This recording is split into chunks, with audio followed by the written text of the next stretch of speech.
It's Summer's birthday yesterday, so I want to sing her happy birthday.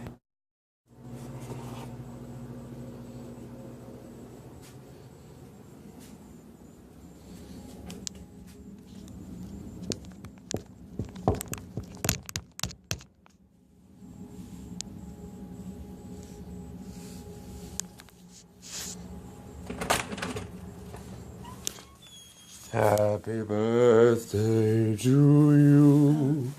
Happy birthday to you. Happy birthday, dear Summer. And you look like one too. Your birthday girl? And many more. Making Summer this birthday vegan brownie is a great opportunity to eat a birthday vegan brownie. Because she's not going to eat it all. She took a little bit, and she's done. So that means I can eat it. And it's delicious. So, if your friend is having a birthday, and you really, really want to eat cake, or brownies, or vegan brownies, it's a great opportunity for you to eat it if it's your friend's birthday. It's not selfish, it's just the way it goes. And now I'm going to gripe about non-stick pans. Because this is supposed to be a non-stick pan, but it's sticking. Or maybe it's just the nature of the I'm wondering, because the last time it stuck that I made this. And this time I got smart and I'm like, aha, I'm gonna beat the system and, and oil it. Even though I don't do oil that much. Whatever. I'm gonna slightly oil with olive oil this non-stick pan. And it didn't work. And maybe it's just because I was a vegan. Excuse me. Is it sticking? Or is it a default of the non-stick pan? I don't. Do you work at a non-stick pan factory? Let me know in your comments below. I'm happy about my consistency. So I had my call this morning. I don't know. Here's the thing. I call with my friend Courtney, a consistency call.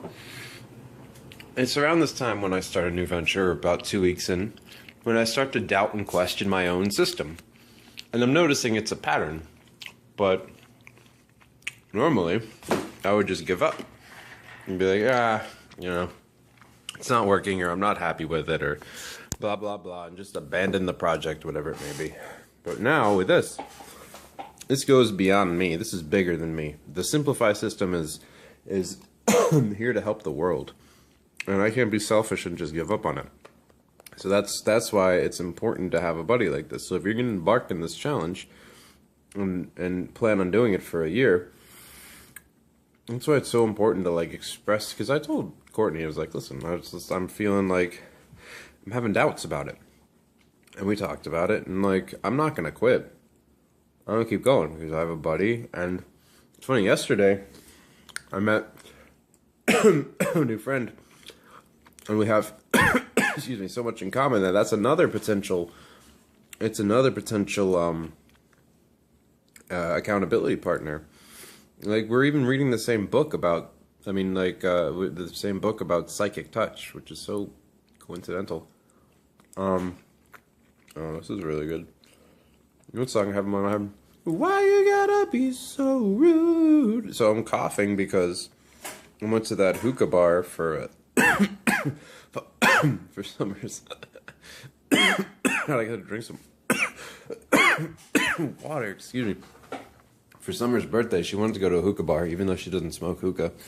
I don't know why, but she just likes the atmosphere, I guess. And we went to this like super like authentic Middle Eastern restaurant. I got falafel and some hummus. I just housed it, and then Amir got this hookah, and it was a blue mist. I don't know what the hell that is, but that was the flavor. Anyway, so I wasn't gonna smoke it, and I give in to peer pressure very, very easily, which is a fault of mine. No, there was no peer pressure. There was no pressure at all. I just give in to things sometimes.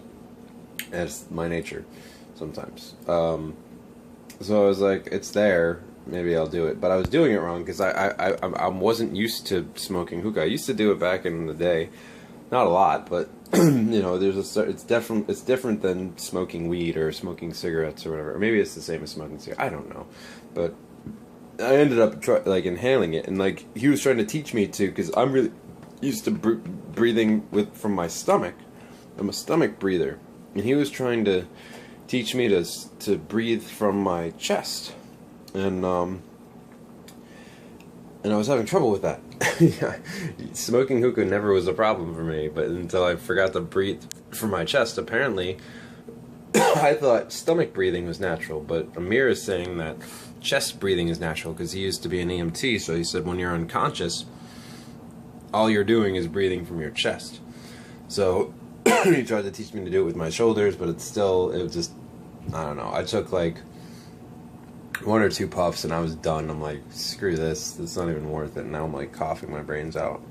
So I'm not going to be doing that ever again. It's like, I don't know. Anytime I smoke anything, I regret it. Or drink anything. That's why this year, no more smoking, no more drinking, anything. Because it doesn't make sense. Because it's just like, it's more harmful than anything. It's like, yeah, when you get into those addictive modes, like you're really craving something like food or pleasure or whatever it is, like, yeah, it's like, sometimes it's temporarily good, but it's just like, most of the time it's just a crapshoot. With whatever it is. And if you want to get drunk or high or whatever, you're chasing it, but like 90% of the time, it ends up going bad, and you don't enjoy it anyway. And you're like, why the fuck did I do this in the first place? So my whole thing is, why can't I get to those states from pure consciousness? Why can't I get back into a consistent meditation practice, and from all the things that I'm doing, all the consistency that I'm doing, why can't I just get that high on life? I know it's possible. I felt it before. I felt like absolutely exhilarated by just being totally sober. Like, why do we have to, like, I mean, the reason we turn to addictive substances like that is because we feel like we're missing something, or we feel empty inside. We're trying to fill a void. But if we can fill that void with consciousness and awareness and choice, then why not? So, alright, this has been fun. We'll see what happens today. Oh, yeah, with the yoga thing yesterday, it was a miscommunication with my friend Courtney, because I thought she had texted me that she wanted me to go to yoga with her, but she didn't. It was a weird miscommunication. I'm supposed to go to yoga with her on Thursday. Tonight is tomorrow. Tonight is Wednesday. We're going to a Buddhist meeting. Man. Hey, I didn't say it was going to be easy. I kind of feel like shit. But, it's okay. Because I want to be an example of pushing through. And I'm not going to stop. And if anything else, I'm definitely going to be 100% consistent with vlogging every day, 365 days. I've gone 14 days straight so far. I'm just going to keep going, even if I give up on everything else, which I won't. But I'm just telling you right now, vlogging every day is the last thing I give up, because it's too important to the cause that I'm trying to create here. So show me your support, because I support you. I believe in you. We can do this together. Be consistent. Go after our dreams. Live the lives that we want, because this is the year to do it. No other time but now. Take action. So I want you to write into the comments below right now one new habit that you're trying to create and stay consistent with for the rest of the year. Write it down, one new habit. And if you don't, I will stick my dog on you and she will lick your face until you write that comment. Now she's peeing. The dog's pooping now, but my question is, how do they know where to poop? Like, what are they sniffing for? You know, they sniff around for the perfect spot to take a shit, but how do they know, like, what are they looking for? Like, how do they know where the right spot is? So, you know, it's fascinated me. Let me know if you know. Okay, today has been absolutely amazing. It's just like crazy amazing things are going on. So it's just like my life is coming together. Hooray! Hooray! And I'm here with Courtney. And we just came from a Buddhist meeting, and it's just like the most serendipitous day ever. And so it started out with me talking to a friend of mine, and we came up with this whole business plan for this new business, like a hair salon slash massage therapy on wheels, tiny house. And then now I have another possible place that I could live. And I just realized that maybe like living in a co-op isn't really what I should be doing, because Jean, the Buddhist leader here, who's a really good friend of mine, she was like, well, hey, my daughter lives in this place, and it's $700 a month, and you get your own place. It's like a studio almost. It's like one room, but you'd have your own place. And I always really wanted to just live by myself, so I can see clients out of my place. I don't have to worry about renting out a studio. I can see bars clients. I can get certified in massage, and I can do massage people out of my place. I can have Buddhist meetings at my place. It would be perfect. And this is the place right here. Is it? Is this the one? No, that's the one. Next door, yeah. Wait, go back. Okay. I want to show the people. So it seems like a quaint little place. It's like a house that's split into like 4 like apartments. I don't know. I really actually want to see the inside of it. Hold on, I'm going to show it to you.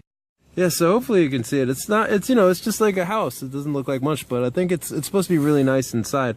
Her daughter Heather lives in it, and she really likes it. So, oh, and also it's right down the street from a Whole Foods. So I think I'm gonna get a job at a Whole Foods. It's like, I don't know. Everything's coming together. So stay tuned. It's so crazy how close this Whole Foods is to this place.